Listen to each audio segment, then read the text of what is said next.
Wipegate 3.0 has proven to me that Amberlynn can definitely afford a caretaker, she just doesn't want one. So I thought I would come on here and talk about the reasons why Amberlynn should get a caretaker, the benefits, and why she probably won't, or if she does, why it won't last very long.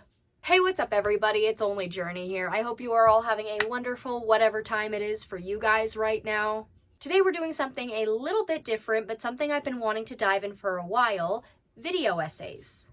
If you like videos like this and want to see more in the future, please like, comment, share, and subscribe. And just a disclaimer that everything I say here is for entertainment purposes only. We just vibe in here. I'm using my experience and the knowledge I have collected over time to bring you this.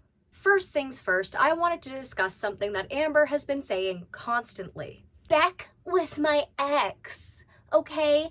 That's just what you do for your partner. No. Not wiping their ass. Especially not for free. Listen, I'm gonna be 100% on this. I am very aware of times where partners have needed to help their partners with that.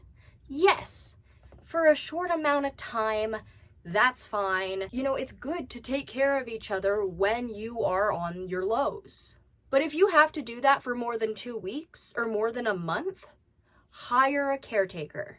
Because shit like this, pun absolutely intended, destroys relationships. Getting really intimate in the medical sense can really turn somebody off from their partner. And it's understandable why that happens. I can't fault anybody for that. Nobody is a bad person for not finding their partner attractive after taking care of them for so long. If you're not extremely strict on the rules in your relationship and you are blinding the lines between caregiver and partner, that romantic relationship can become non-existent. Because at that point, it's not a romantic relationship anymore. It's caregiver and patient. And that is not fair for the patient's partner. Yes, through sickness and in health, I get that, but your partner still has their own life. And your partner should never be your entire life or your meaning to exist. That is dangerous as hell. It fosters codependency and that can destroy both people in the relationship. And yes, there are tons of relationships that flourish even when one partner is a caregiver to another. But there are just too many instances where a partner being a 24/7 caregiver to their spouse becomes absolutely miserable for both parties involved. However, obviously in Amber's situation, we're talking about the victim or the partner who is being the caregiver. Because Amber has chosen to show us with her actions that she wants to be cared for on a 24/7 basis. That's not a sin, but you should hire somebody to do it because your partner should never be your caregiver. They still have a life of their own. And no, bringing in money to support the person who is taking care of you is not enough. It's not. Not when it's 24/7 and they're your romantic partner. That's not fair. And I see so many babies, and even Foodie Beauty was saying like, oh, well, they were in a relationship, they should expect that. No, you shouldn't expect that because you are two separate entities. After Amber's hysterectomy, she should have hired a caretaker. To be wiped, she should have hired a caretaker. Because you cannot put that on your partner and expect them to still find you attractive. And that's the tough truth. After being that intimate in those medical ways, seeing all of the ugly bits of that person just being a functioning human, it gets gross. I'm not gonna lie to you. I still get queasy. So I can't fault, and I will not fault, people for choosing to divorce or leave their partners after just having enough of caregiving. It's not their fault. In many scenarios, in most scenarios I have seen, their partners didn't sign up for that. And yes, circumstances change all the time, but it doesn't mean somebody should have to be miserable in their relationship, because that is detrimental to both parties. So, you guys have my first point? Partner does not equal caregiver. Okay? Don't ask your partners to do that shit for you more than maybe 2 weeks or a month. Anything more than that, look into a caregiving service if you can afford it. And Amberlynn Reed, everybody, at this point in time, yeah, she could have afforded it. And she should have gotten it. Say it with me now. Being together doesn't mean you have a 24/7 caretaker should you need it. Your partner should never have to be your entire life. Your partner should not have to be that personal of a caregiver to you. And if you're guilting, pestering, or annoying your partner into doing things, yes, it is forcing them to do it. It's totally different when you're out of surgery, but when you've eaten yourself to the point of not being able to wipe, that's not your partner's problem. And if they don't want to deal with it, they shouldn't have to. They are not there to be at your beck and call.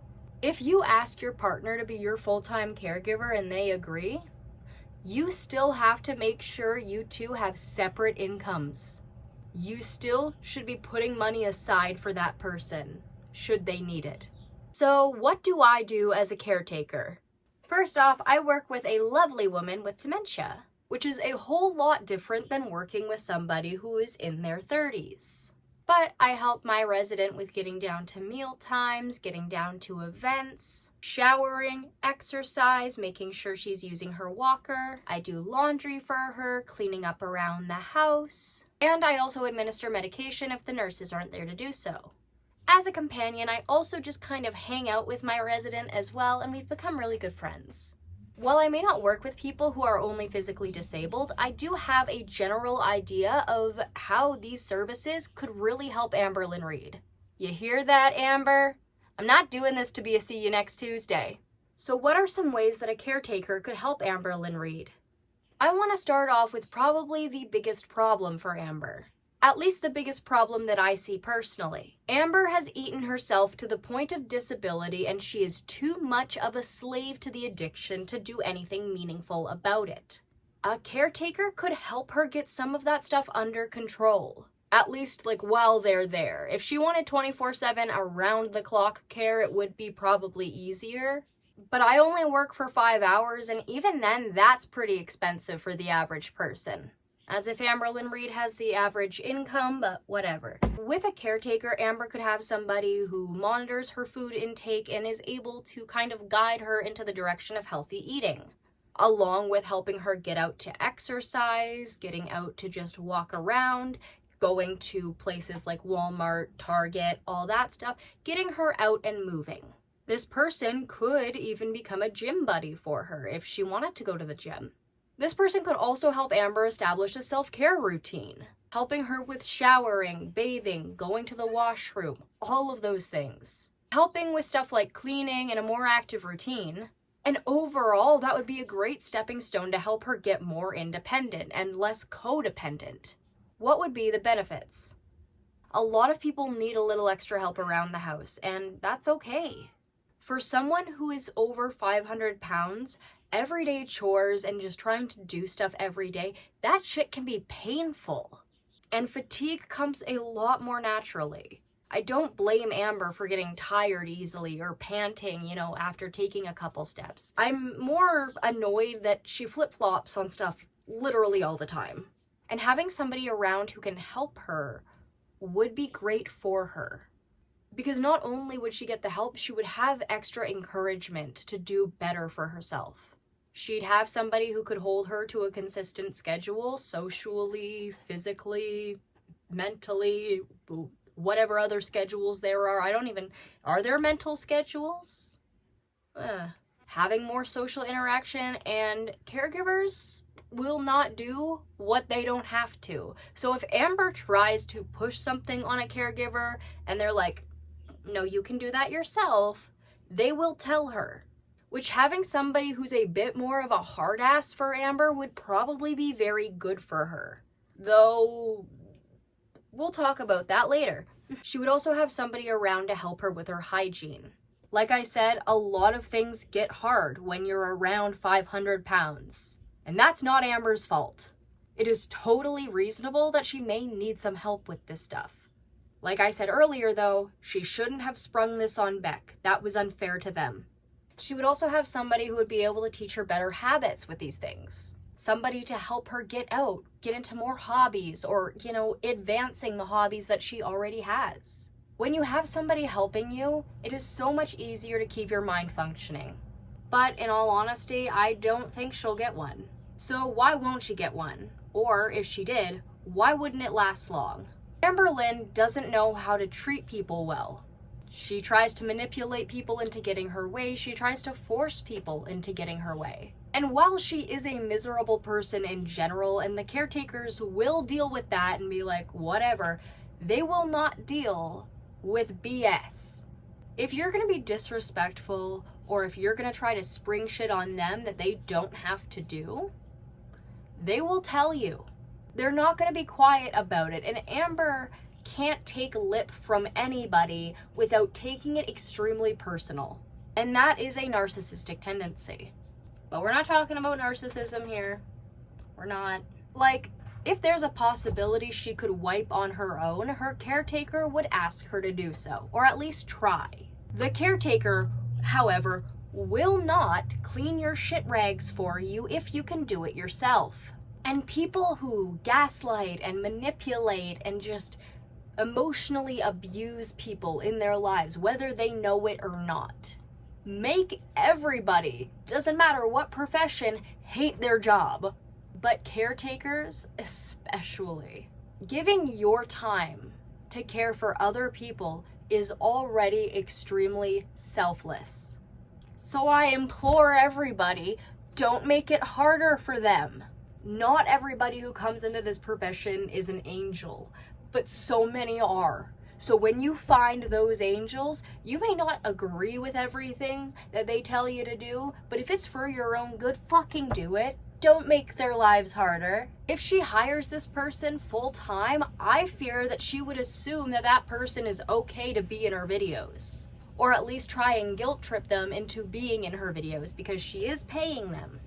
Again, the caretaker would not put up with that. If they don't want to be on video, they will not be on video. And along with a lot of caretakers not taking any shit, I don't think Amber can handle a lot of that stuff. She, for the most part, what I've seen, needs to be in control and has a very hard time with giving up the control to other people. Narcissists in general have a very hard time of seeing when they are flying too close to the sun or when their expertise is not what's needed. In a lot of instances, they end up screwing themselves over and then blaming everybody else, but what's new? And here's the biggest thing, just because Beck brought it up in one of their previous videos. If Amber tells her caregivers to avoid giving her unhealthy food, they'll do it. And her manipulation will not go over well. Please, give me junk food. No. Please. Nope. Why don't you want me to be happy? I do want you to be happy, Amberlynn, but you need to be alive and healthy in order to do that. I'm a healthy, obese person. Yeah, well, a healthy person doesn't start panting after taking 2 steps. Try again, have a broccoli. Like I said, a lot of that manipulation doesn't go over well. And in order to understand how hard-ass a lot of these caregivers and nurses are, you have to understand the education a lot of them go through. A lot of these people have been covered in urine, in fecal material, in blood, in a mystery 4th liquid, because I feel like a lot of people are still embarrassed when it comes to deciding on whether or not they need a caretaker. And even though Amberlynn was only embarrassed for what Beck said instead of what they made Beck do, I just want her to know that if she chose to get a caretaker, a little mud on her cheeks ain't gonna faze them. Anyway, guys, this has been Amberlynn from a caretaker's perspective. I hope you all enjoyed. If you did, please like, comment, share, and subscribe, and I will see you all in the next one. Bye-bye.